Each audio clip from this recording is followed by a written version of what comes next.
Today is Saturday, February 24th, and this is William Michael of the Classical Liberal Arts Academy. Today is a primary voting day in South Carolina, and I live on the border, the southern border of North Carolina, just 4 minutes from South Carolina, so all the local news is focused on the South Carolina primary voting, with politicians coming into the state to encourage voting and all this political hype and craziness. And I personally believe that democracy and other movements in modern society are really driving Christians nuts. I think Christians are becoming crazy people who really can't explain how anything that they do relates to the lives or teachings of saints or of Christ in the Scriptures or of any of the authors in sacred Scripture. But there's this narrative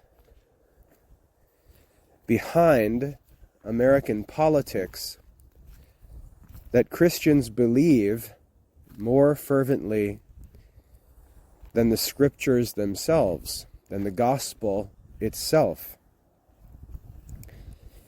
And I'd like to talk about this a little bit because I think it's significant, and I think I can see how Christians were led astray by this spirit and democratic movement of American history. And I think it came from Thomas Paine's work on common sense. And I'd like to explain this a little bit, because I think that there's a philosophical and a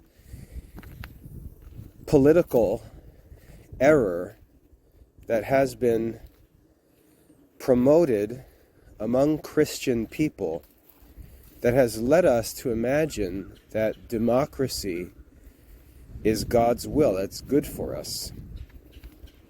And I'd like to make an argument against that. And I'd also like to just point out how democracy affects us and how it sort of undermines the Christian life.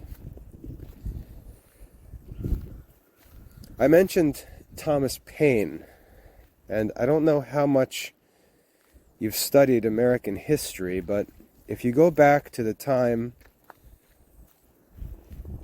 of the Revolution, you might wonder, where in the world did these British people living in the American colonies get the idea to rebel against the King of England? Where did this trouble come from, or how were they roused and persuaded to actually go to war and fight against fellow Englishmen? It's pretty weird when you think about it. It's easy to think about America fighting England, but the people in America were English. It was Englishmen fighting against Englishmen, almost an English civil war fought on American soil. Very strange when you think about it beyond, the lazy elementary school or History Channel images. Englishmen had become persuaded that the King of England had no right to govern them. People living in British colonies became persuaded that they had the right to rebel in Christ's name against the king of those colonies. whose colonies they were. Now, when you go back into British history, the principle of monarchy is that when a person is born into a kingdom, he is subject to the king of that kingdom for life. You become a subject of a king by your birth in his realm. And for thousands of years, human beings understood that. If you were born in England, you were a subject of the King of England by birth. You owed fealty or loyalty to your sovereign. And it was understood that as he was king of that land, and in God's providence you were born in that land, God made you a subject of that king. And that idea of subjection to the king and religion were inseparable. That idea was never even questioned until Protestantism showed up, because Protestants refused to submit to a Catholic king. And you have this mess of the English Civil War with Cromwell and the Protestants rebelling against Catholic King Charles. If you don't know anything about that period, about the English Civil War and how it relates to the rise of Protestantism, I recommend you watch a film titled Cromwell. I think the actor's name is Richard Taylor. I might be wrong about that, but I think it's Richard Taylor acting as Cromwell. The film is named Cromwell, and Alec Guinness, who played Obi-Wan Kenobi in Star Wars, Alec Guinness plays King Charles, the Catholic King of England. It's a great movie. What's great about it is that it's named after Cromwell, and I assume that the original intention of the movie was to sort of promote this anti-Catholic democratic spirit. But if you watch the movie, you come away saying, these Protestants are nuts. So I recommend watching that movie Cromwell if you haven't already. But it was Protestants who started to raise objections to monarchy because they just couldn't subject themselves to Catholics. And by the time we get into the mid-1700s, English-born colonists are ready to go to war in God's name against the Christian king of England. And you wonder, how in the world did they ever get persuaded that this was okay for Christians to rebel against their king? And the answer really comes from an argument that was made by Thomas Paine in his work Common Sense, which was a tract or a pamphlet that was circulated just before the time of the Revolution. I think just before the Declaration of Independence. I think the Declaration of Independence was published in July, and Thomas Paine's work on Common Sense, I think it was published in December of 1775. So like 6 months or so before the Declaration of Independence. I might not have that exactly right, but Common Sense, this pamphlet, is credited with being the document that spread among the colonists and led them mentally to justify fighting against the king. John Adams, it's worth noting, John Adams warned that Thomas Paine was imprudent. John Adams wasn't against revolution, but he had other reasons for it. John Adams and most of the founding fathers actually believed that revolution was necessary because the king had actually broken his promises to them because of other activities that took place that most people don't talk about or learn about. The King of England actually refused to provide protection for the American colonists, and that's why the Founding Fathers chose to declare their independence. They didn't declare their independence against a king who was just doing kingly things. They declared their independence after the king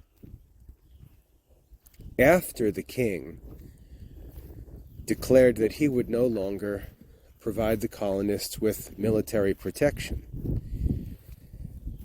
And so the Founding Fathers were simply declaring the fact of their independence.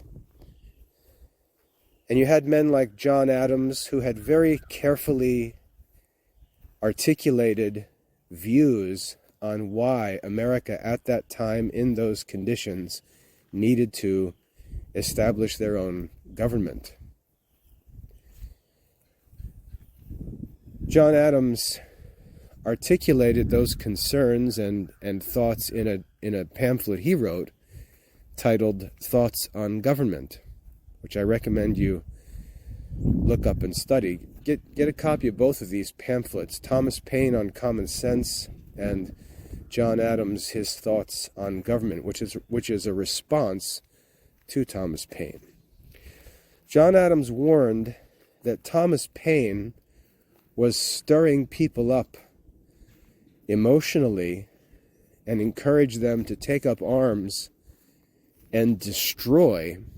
But Thomas Paine really didn't have a plan for what the Americans would do if they did in fact establish their independence.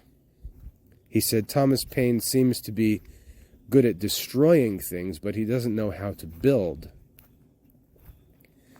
John Adams was more of a founder, a builder. Thomas Paine was a destroyer. And this is common in Protestant circles. They love this idea of tearing things down, but they don't take responsibility for what follows. And so in Common Sense, Thomas Paine made a biblical argument against monarchy. As crazy as that may sound, he made a biblical argument against monarchy. And I believe that this argument, which is sophistical, has really worked its way into the modern Christian mind and has persuaded Christians that they have a right to rebel against human authority. And this conviction that Christians have a right to rebel against human authority is extended not only to secular government, but to the church itself. And this by Catholics, as I'll talk about later if I remember. But the argument that Thomas Paine made went like this. He said, in the Old Testament, God was the ruler of the children of Israel. He raised up Moses Moses was a lawgiver. Moses was not a king. Moses was not a ruler. Moses was a lawgiver and a judge. And Moses, after he was given the law, delegated the role of judgment to other men who would take up minor matters, and then there was a hierarchy, as it were, of a court system established where simple matters were judged by others, and then if there were difficult things, they would be referred up to Moses. But Moses was not a king. He was not the king of Israel. He was the lawgiver and the judge, and outside Moses, there was a priesthood. The priesthood had no political power. They didn't even have any land. They were given nothing. They were a priesthood, and all that they had, the scriptures say, was God himself. And so you had the lawgiver and judge in Moses, and you had the priests established, and then there were the people. And this was how the nation of Israel was established after the Exodus.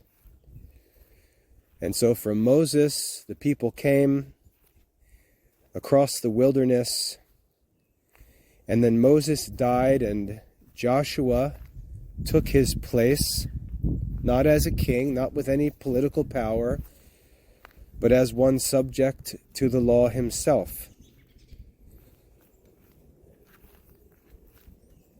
And this went on into the period of Judges. If you read the book of Judges, where Israel really had no ruler. And in fact, it's said all through the book of Judges that there was no king in Israel, and everyone did what was right in his own eyes. That phrase is repeated again and again through the book of Judges. And this leads us finally to the prophet Samuel. And in the days of the prophet Samuel, you can read about this in the biblical book titled 1 Samuel. In the time of Samuel, a little before 1000 BC, so let's just say like 1050 BC as a rounding date, the Jewish people decided that they wanted a king. They wanted a formal king to govern them and lead them like the other nations had. So they come to Samuel and they say, "Give us a king. We want a king. We have no government. It's difficult for us to organize. We don't have a king to lead us like other nations have. We need a leader. We need a king. We need a human being, a man to lead us. We need a king." And Samuel, the prophet, who was a holy man, one of the best men in ancient Israel, knew that this was a bad thing. The prophet Samuel, when the Jewish people communicated this desire of theirs to him, he said, "No, this is a bad idea. If you guys were supposed to have a king, God would have established a king in the law. Moses would have appointed a king if the people of Israel were supposed to have a king. It's not God's will." Sorry about that. It's not God's will for you to have a king. And the people insisted, and they say, "No, but we will have a king. Give us a king." And so Samuel, being a prophet, as I said, turned to God in prayer and just sort of put his hands up and said, "I don't know what I'm supposed to do here. The people want a king, And I don't believe that we're supposed to have a king. And God said to Samuel, this people has rejected me from being their king. And so God saw this as a rebellion against the order that he established for Israel in the law of Moses. And the people, in demanding a king, desire to simply imitate the nations, which really makes no sense because they had conquered the nations, and yet they were still afraid of them and concerned that if they didn't imitate them, they would fail. Sounds like Christians today. Christians today are terrified of unbelievers, terrified of being different, terrified of not staying in line.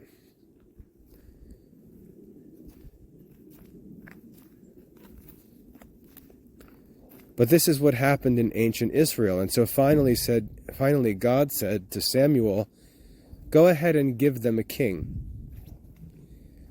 But God said, they have rejected me. And so God told Samuel to give the people of Israel a king, to let them choose a king. And he even warned them of the bad things that they would suffer.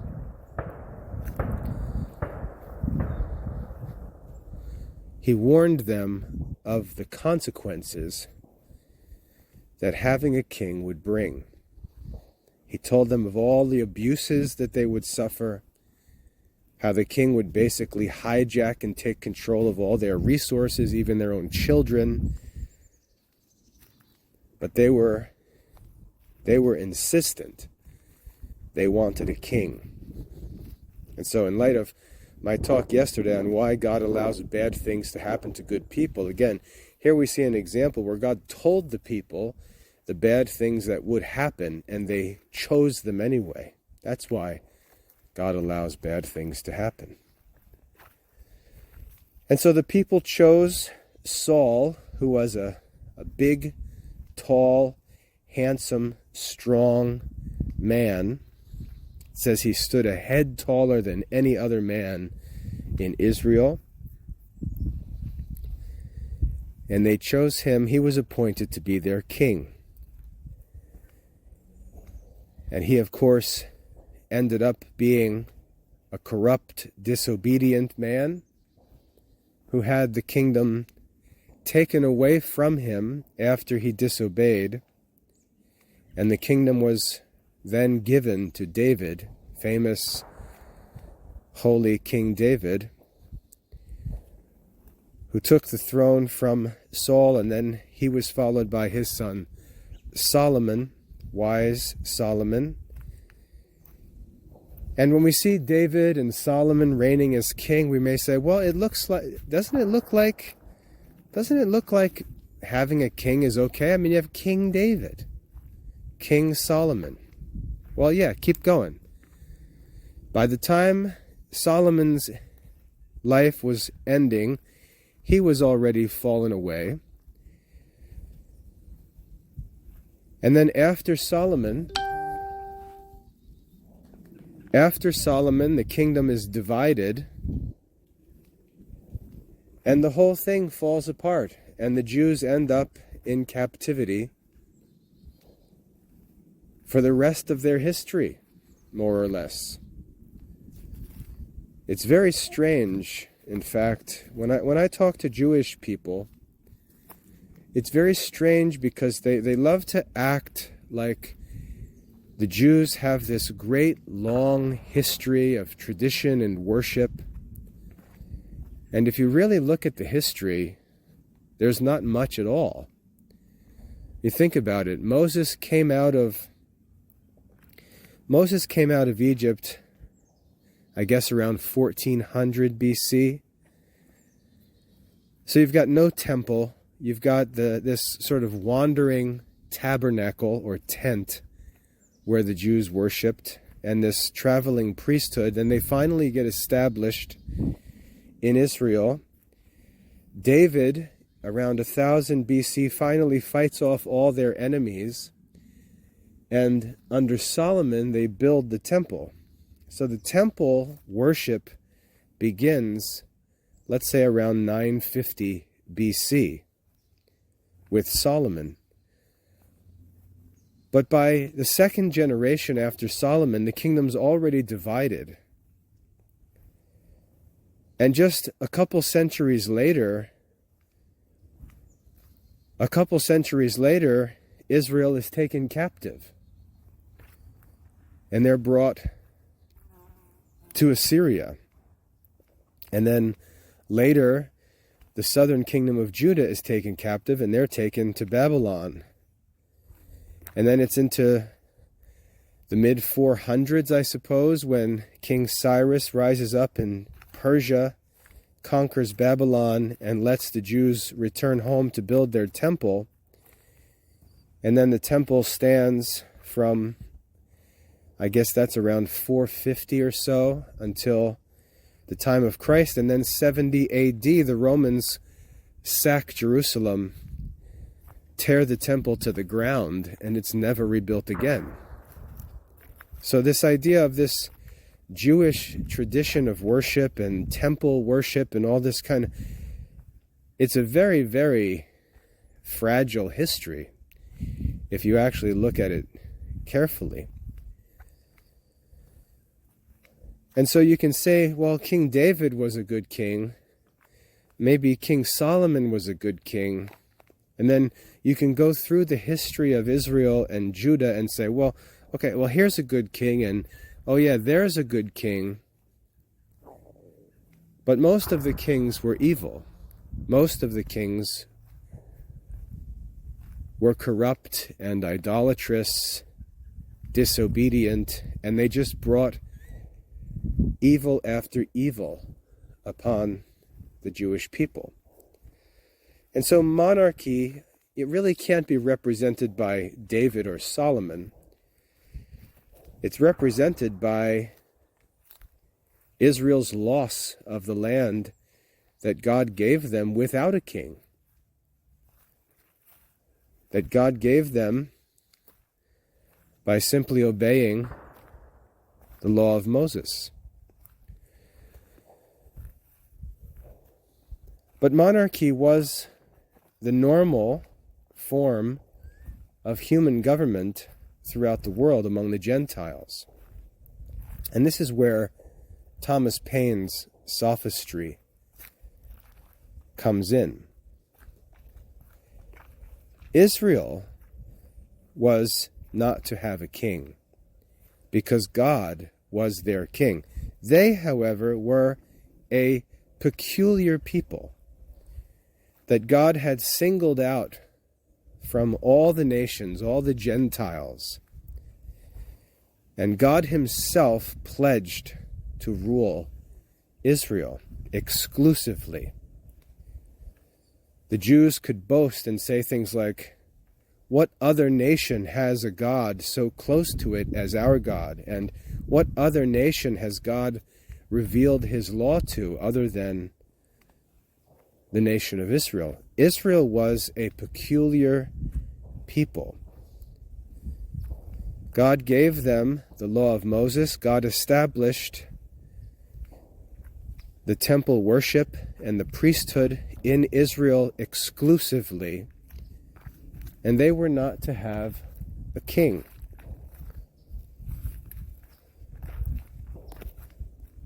Now, God never said other nations should not have kings. God never said any of the other nations, any of the Gentile nations should not have kings. Israel was not appointed a king because God was their king. But that was not true of the other nations, and the other nations always had kings.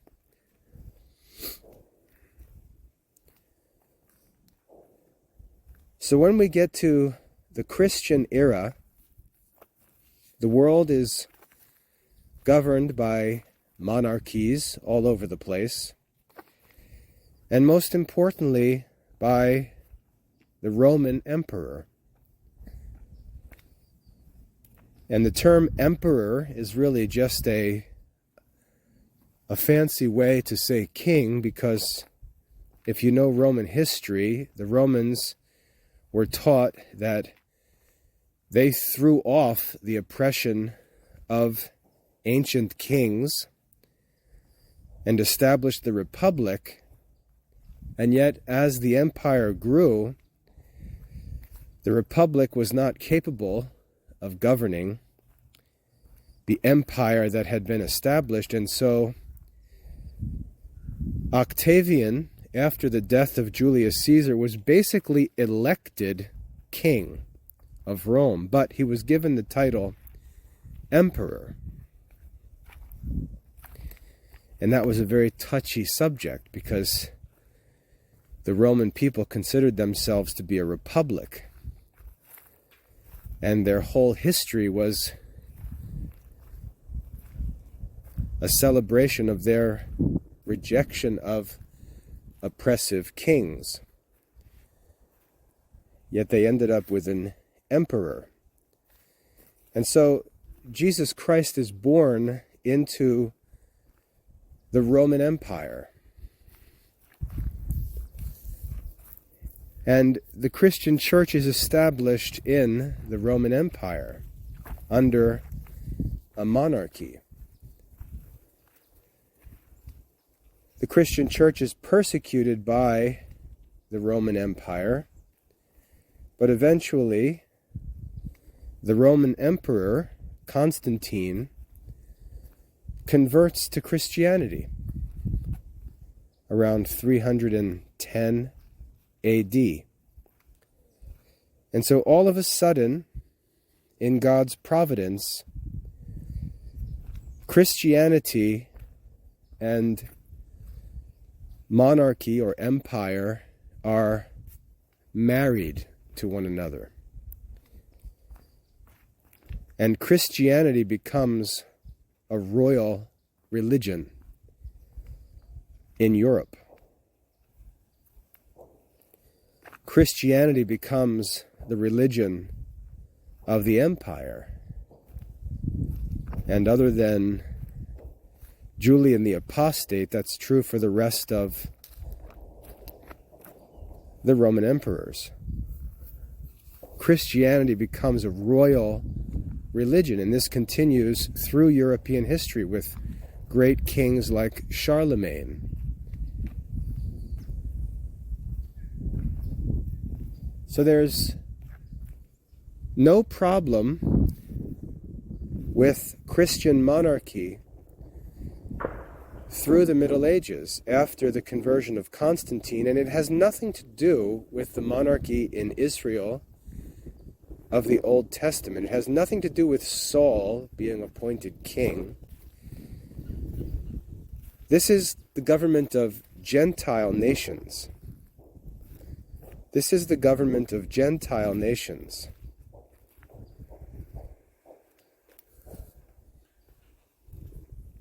And Christianity spreads through Gentile nations that are governed by kings, and there's a separation.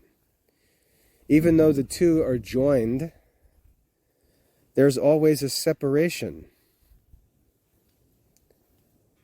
between secular authorities, secular kings and rulers, and the government and hierarchy of the church. The Pope is always understood to be the supreme ruler of the Christian church, and the government of secular rulers is respected as authoritative and real. Even the Roman emperor was recognized by St. Paul as being the authority established by God to be obeyed. You can read Romans 13, where St. Paul teaches that Christians should obey the king. This is why even Jesus taught that we should pay taxes to Caesar because he is the lawful secular ruler. And issues like currency are his business. But Christianity recognized the authority of secular government, and that government was almost everywhere monarchy. And when Christianity came into an area, it recognized the secular ruler as the ruler of this temporal realm, and it recognized Jesus Christ as the ruler of another realm. And there was no conflict for Christians, just as we have body and soul, just as there is a kingdom of God and a kingdom of man, there are spiritual rulers or ecclesiastical rulers, and there are secular rulers. And again, in Gentile lands, secular rulers were kings. Now some will raise an objection and say, yeah, but I thought there was democracy in ancient Greece. Wasn't there democracy in ancient Greece? And the answer in this respect is no. There was never democracy in ancient Greece because there was never anything called Greece. There was never a nation called Greece. There was never a Greek nation governed by a democracy. Greece is famous for its philosophers and poets and some other artists. But Greece is not famous for any political achievement because Greece never existed. In fact, the failure of the Greeks was to neglect government. Greece was always referred to as a region, an area, but it was made up of independent city-states that had various forms of government. For example, in Sparta, there was a duarchy, where there were actually two kings. If you think about the Iliad of Homer, you know, in the time of the Trojan War, we read about all of the kings of Greece. Agamemnon was the king of Argos. Menelaos was the king of Sparta. Odysseus was the king of Ithaca. So you see there were monarchs governing these small city-state local kingdoms. There was no Greece. Those city-states could come together as a sort of confederation or alliance in a time of war, as they did for the Persian Wars, which was really the only time that there appeared to be something like a Greek nation. They came together to fight against a foreign enemy during the Persian Wars around 500 BC.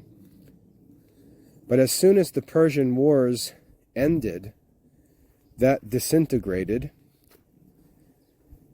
And while classical Greece as a cultural period, cultural movement, developed after the Persian Wars because there was peace and leisure, those Greek city-states continued wrestling against one another, teaming up on one another, and that led to what are known as the Peloponnesian Wars between primarily Sparta and Athens, and then, you know, other city-states aligned with Athens and other city-states aligned with Sparta.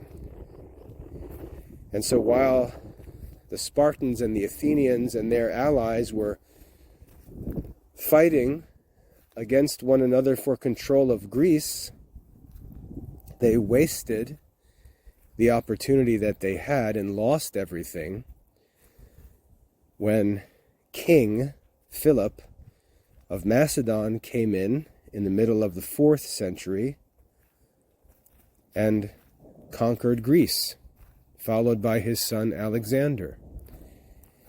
And that's how Alexander of Macedon becomes the leader of the Greek people.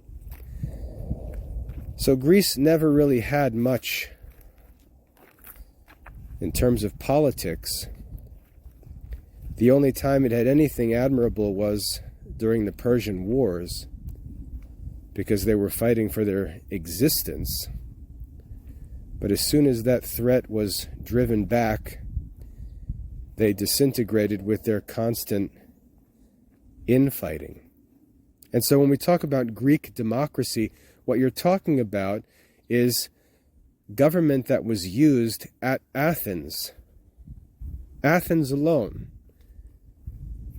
So it was the government of a city. It wasn't the government of a nation.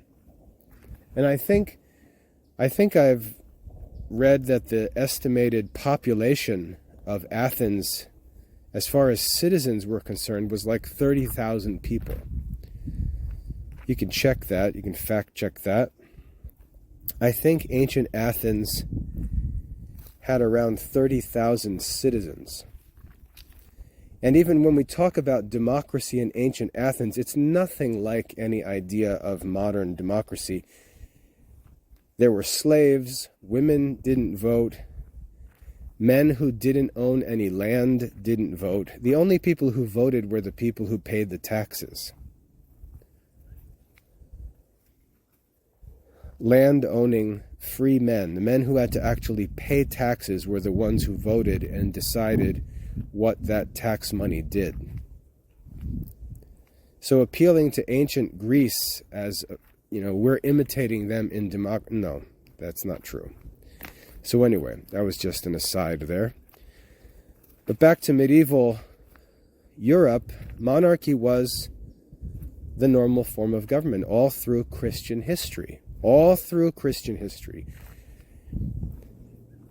Until the time of the Protestant Reformation.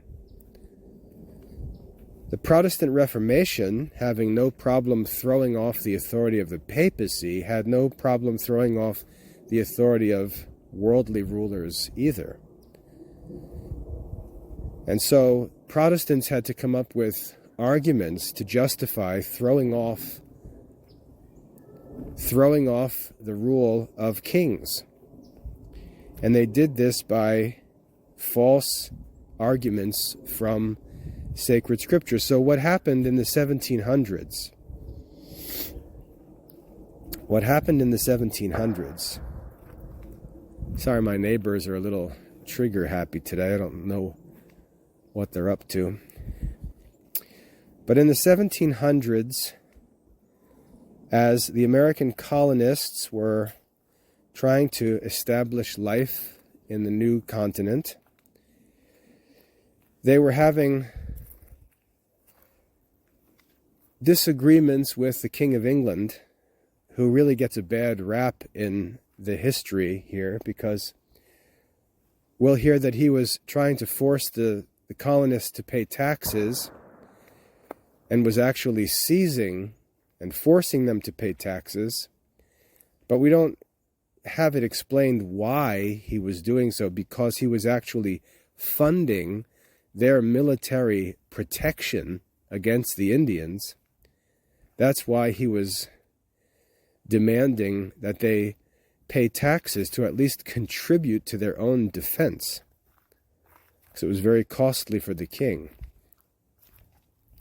And when they were rebelling against paying taxes, they were rebelling against paying taxes to a king who was actually sending his military and his subjects to America to protect the colonists.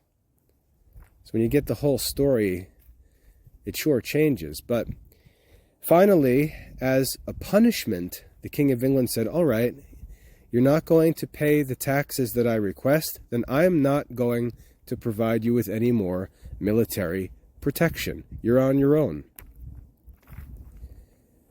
And so when the King of England withdrew his promise of military protection for the colonists because they refused to contribute to the costs of that protection.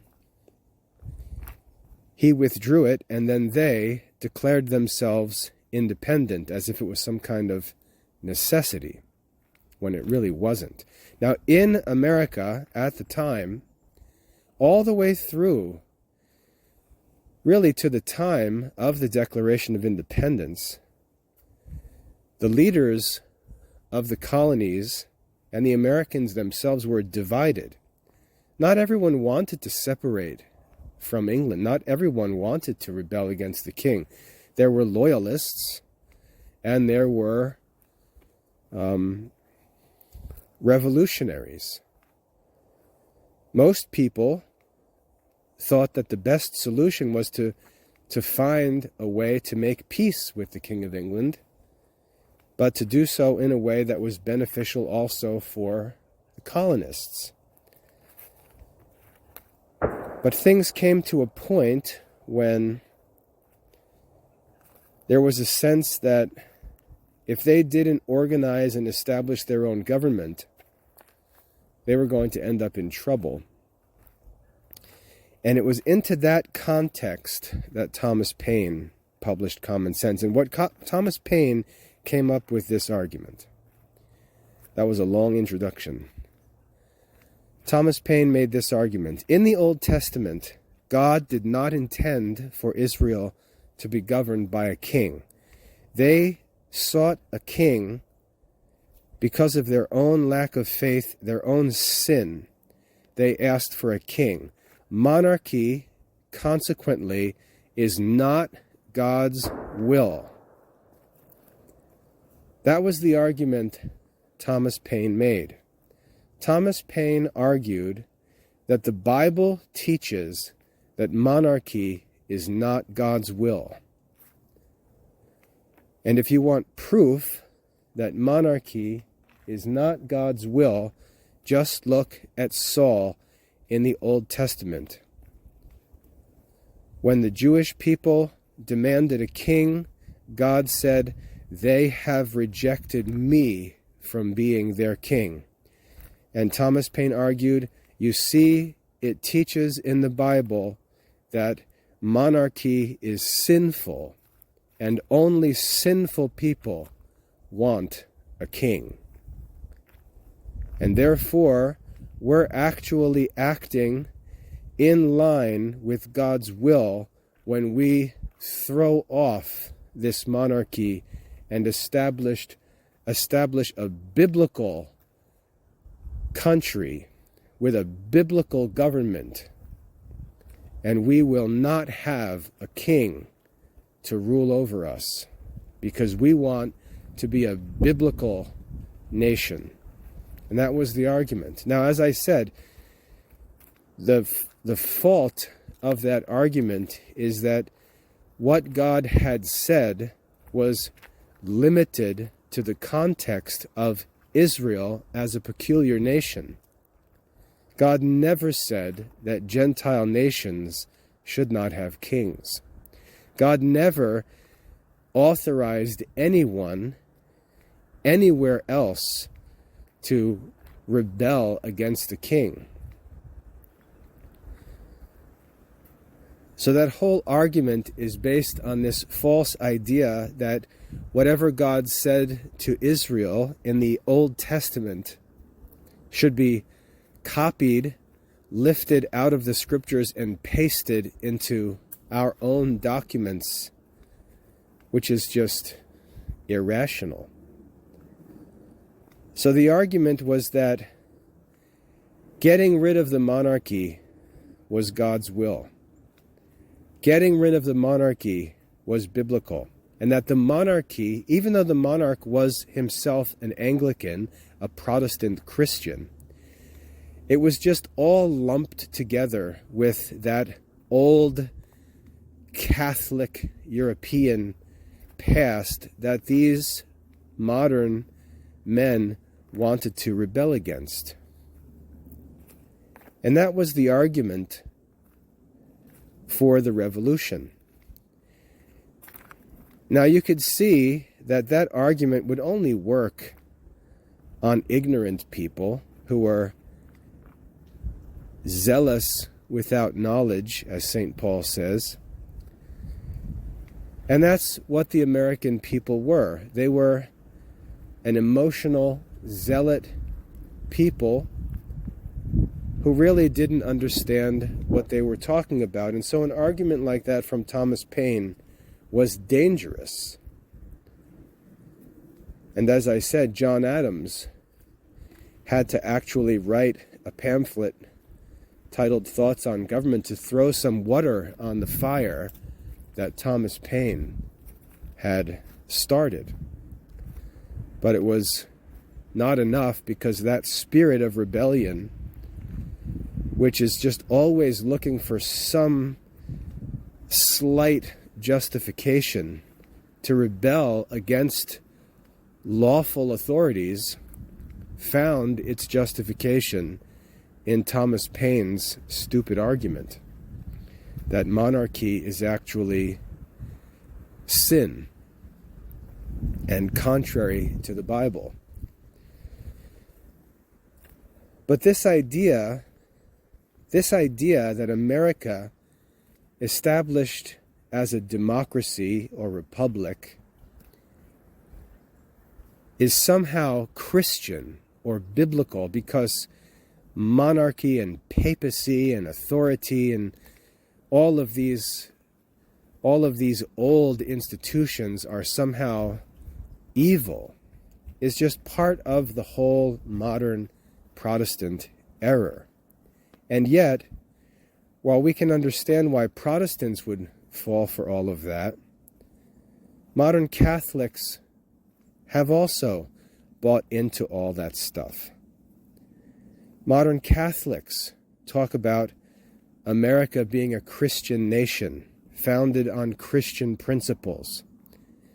And if you were to ask them what Catholic leaders have taught them these principles, what doctors of the church ever recommended these principles, there's no answer, obviously.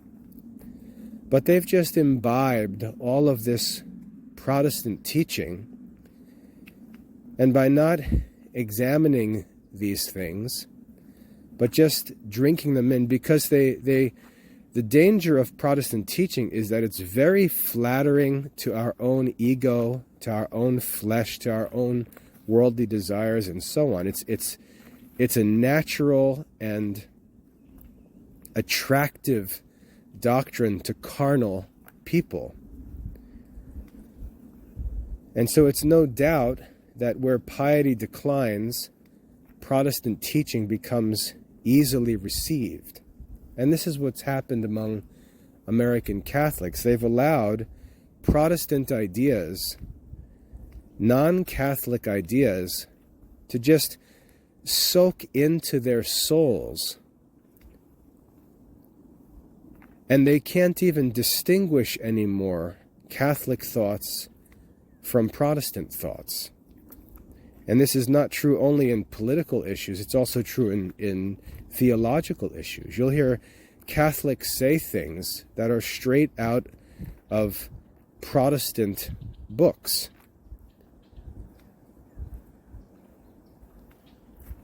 And this idea of America as a Christian nation only makes sense if by Christian you mean Protestant. And these Protestants who rebelled against the King of England were also Christians who rebelled against the Pope and bishops of the Catholic Church, who strictly oppressed Catholics in the New World.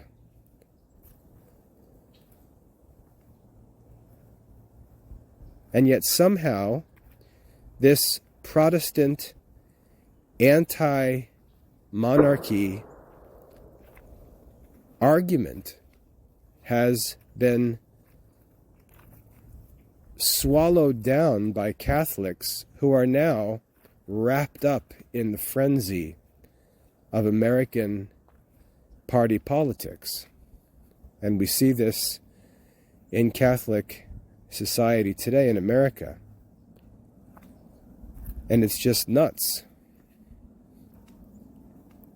Everything about democratic society is contrary to Catholic teaching on moral philosophy. The division of people into parties, viewing our neighbors as our opponents.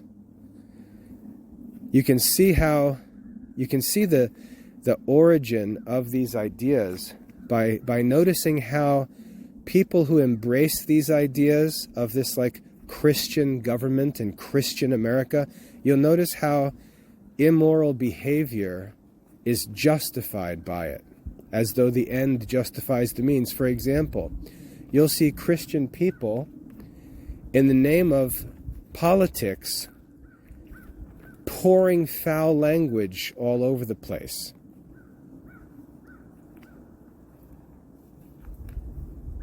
You can't separate American politics and foul language, even among Christian people, among Catholic people.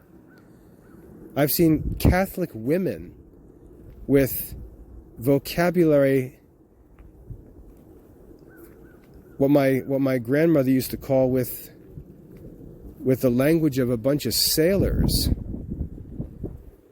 Catholic women, homeschooling mothers, with foul language all over social media because they're fighting for their political rights. And you can just see that Catholics have got swept up into this party spirit and they've lost their minds. I want to use an illustration from an old Greek play, but I know that no one has read this. I would like you to read a Greek play so you can get this image in your mind. It's the Bacchae by Euripides. You can get it in English translation. Read the Bacchae by Euripides. And you'll see this image of these women driven mad in a frenzy that become crazy people. These American Christian women, American Catholic women, wrapped up in all of this party politics are like the Bacchae from Euripides. They're crazy people. You can find videos all over social media of women just getting knocked unconscious, punched in the face, knocked out cold by men, because these women think nothing of stepping up into the face of complete strangers and cursing them out, screaming in their face. They just lose all sense of reality. They're crazy. And they imagine that becoming everything opposed to the Blessed Virgin Mary is somehow faithful Catholic citizenship. They're just nuts. And this is justified by this argument that I think goes back to Thomas Paine.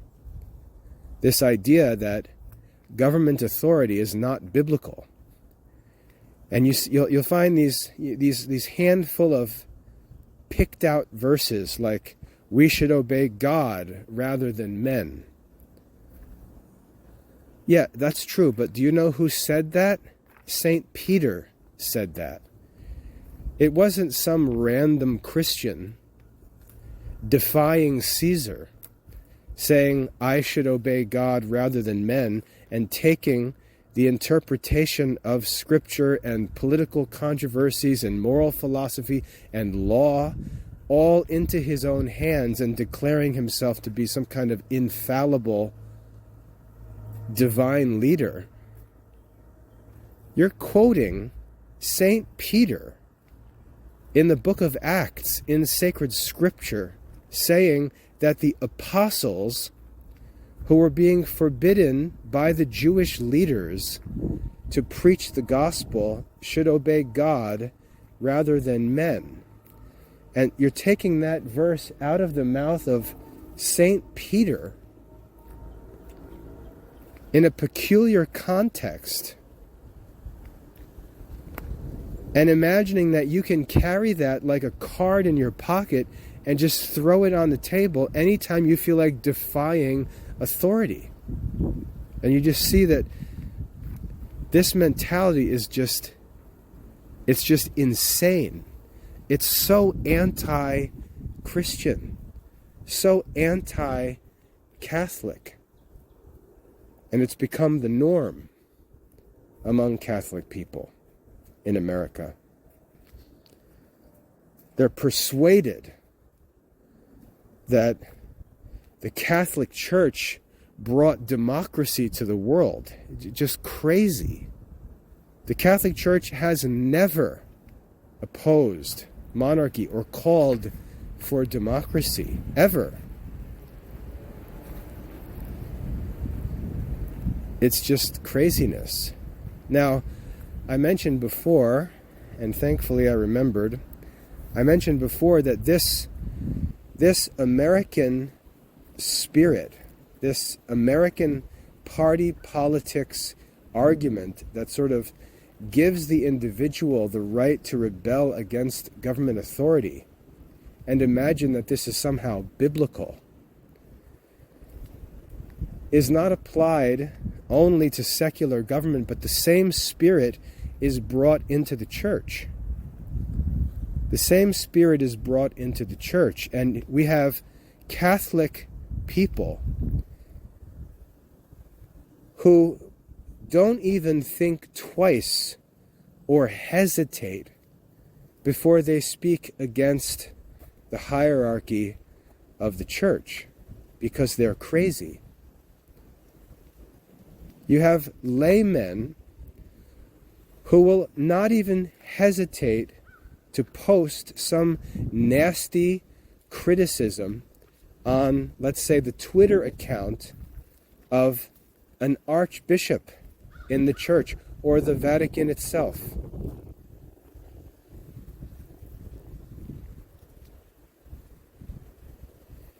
You'll have Catholics not hesitate to publish a book that accuses leaders of the church with all kinds of evil and attempts to air out all kinds of dirty laundry from church history in public view.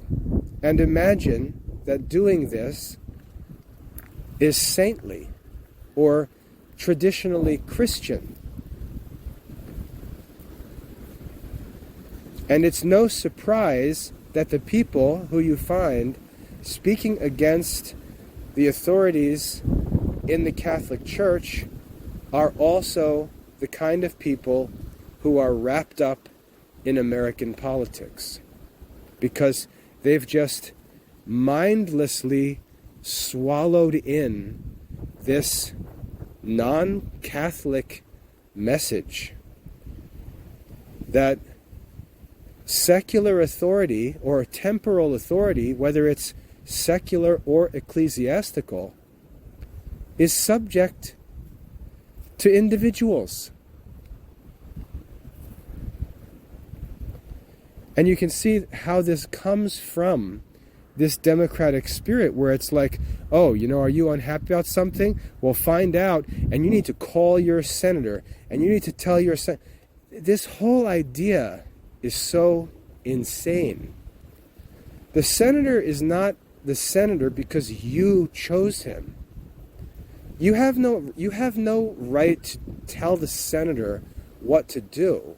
The senator was elected by the public.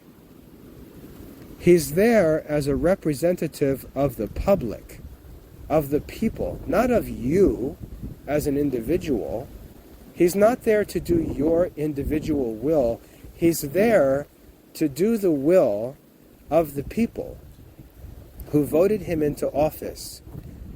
And that people doesn't only include the people who voted for him, but all the American people. So, for example, if I run for Congress and 60% of the people in my district or in my state vote to elect me, I win the election, but at the same time, if I'm a just man, I recognize that 40% of the people don't like what I represent.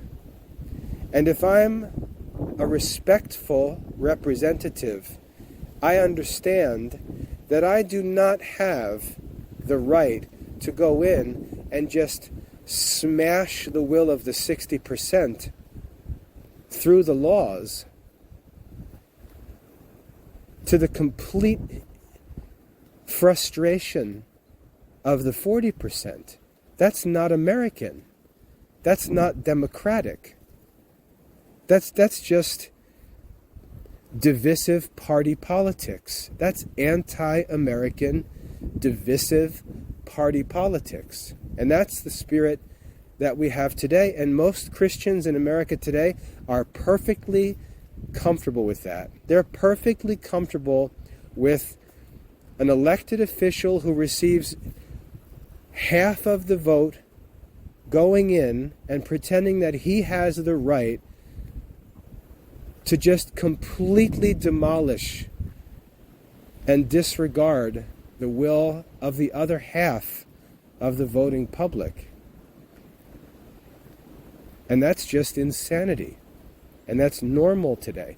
And then those people come into the Catholic Church and think the same way. They think that they have a right to hold the Pope accountable to their opinions. You'll see these crazy Catholic so-called scholars, which is nothing in the church. There's no such thing as a scholar in the Catholic Church. You'll see these people write a letter to the Pope, and they'll say, we demand answers to these questions that we've raised. And there'll be a letter with the signatures of these, 50 quote-unquote scholars demanding answers from the Pope. These people are crazy. There's no such thing as a scholar, first of all. The Pope is not accountable to anybody who happens to have an academic degree. And the Pope is not an elected official. This isn't like writing to your congressman, as if that made sense anyway. The Pope is not elected by the people. He's not accountable to the judgment of the people. This democratic spirit has so completely taken over the mind of these people that they cannot consciously understand the role of temporal authority and the fact that God actually commands us to submit to human government. And Christians, Catholics, are just wrapped up in this craziness. And if we were to ask, hey, you maniac, and I don't care if people get upset that I call names, because look up the definition of the word maniac, and it perfectly describes this spirit. If you don't want to be labeled maniac, then you should make sure that you don't match the description of the term maniac. And again, you don't have the right to tell people what words they can and can't use, especially when, to be honest, the people who will claim to be upset that I use the word maniac or crazy person will turn around and throw F-bombs all over social media. It's just, they've got this idea that they can just control everyone and throw tantrums and tell people what they can and can't do when they themselves have no authority to do these things. But this spirit in people has turned them into maniacs. They're really crazy. And social media has just poured gasoline on this fire. And I'll give you a quick example. I want to wrap this up here.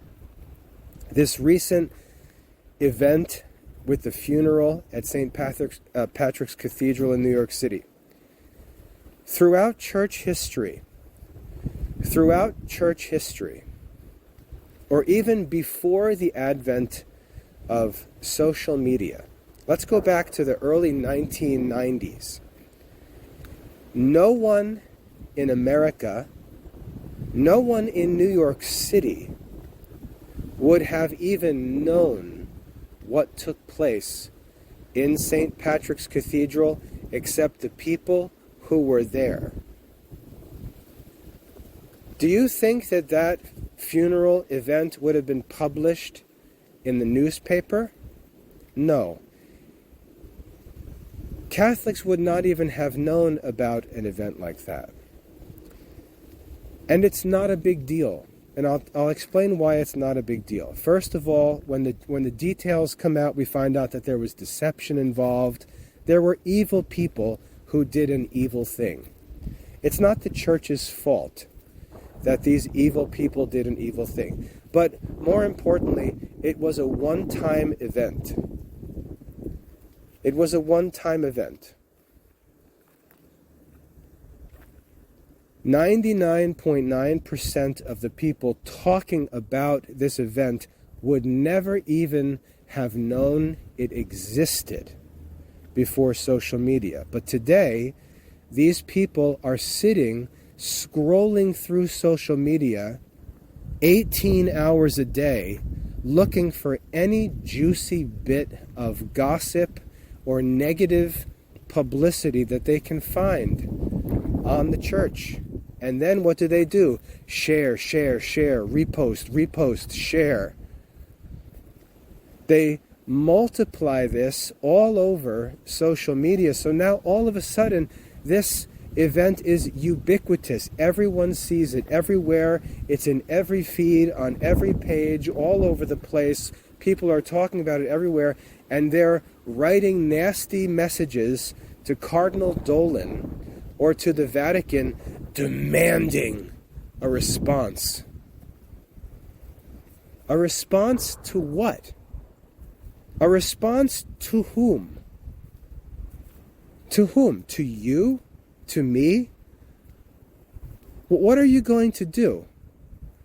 What are you going to do? What is the threat that you're making as you make this demand upon the hierarchy of the church? What are you going to do? Are you going to leave the Catholic Church? What are you going to do? Withhold your donations?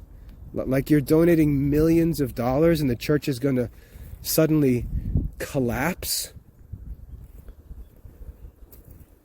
On what grounds do you make this demand other than that you're crazy? That you've really become crazy? The church existed before you were born. The church does not depend on your participation. The church is going to continue until the end of the world. Christ promised us that it would. And you're talking about a single event based on a deception that is over and is not going to repeat every week. And the only thing causing it to be repeated today is you. You're the one causing this to be repeated. You're the one turning this one-time event into a 1,000-time event. And you're demanding a response from the hierarchy of the church. Crazy, crazy, crazy. We need to speak truth to power. Where in the world do you get that from? Well, Jesus. So you're saying that that's the situation here? That you stand in the place of Jesus? and the bishop of the church stands in the place of Pontius Pilate, or you stand in the place of the apostles, and the leaders of the church stand in the place of the Jewish Sanhedrin that crucified Jesus? You think that that's accurate? Or have you lost your mind? So this whole spirit of democracy, now, it's a providential thing, just as it was for people born into the Jewish monarchy, and none of us have the authority to overthrow it or undermine it. For some reason, God has allowed, providentially, us to be born in this democratic society, which is quite miserable, politically speaking. But this democratic spirit is contrary to the teachings of Christianity. And we're not responsible to become perfect democratic citizens. We're responsible to become perfect Christians. And the spirit of this democratic culture and the spirit of the Christian faith are two completely different spirits.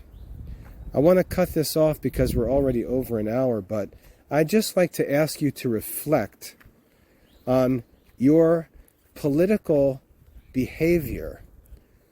And I'd like to ask you, have you ever checked out the sources of the thoughts in your head? Have you ever examined the sources of the things that come out of your mouth? Have you ever asked, do these things even make sense in a Catholic soul? And if you haven't done that, pump the brakes on all of this American party politics and make sure that you're examining yourself and asking whether your thoughts and words and actions are in fact what they should be. Because this idea of democratic government did not come from Catholic sources. I hope that's helpful.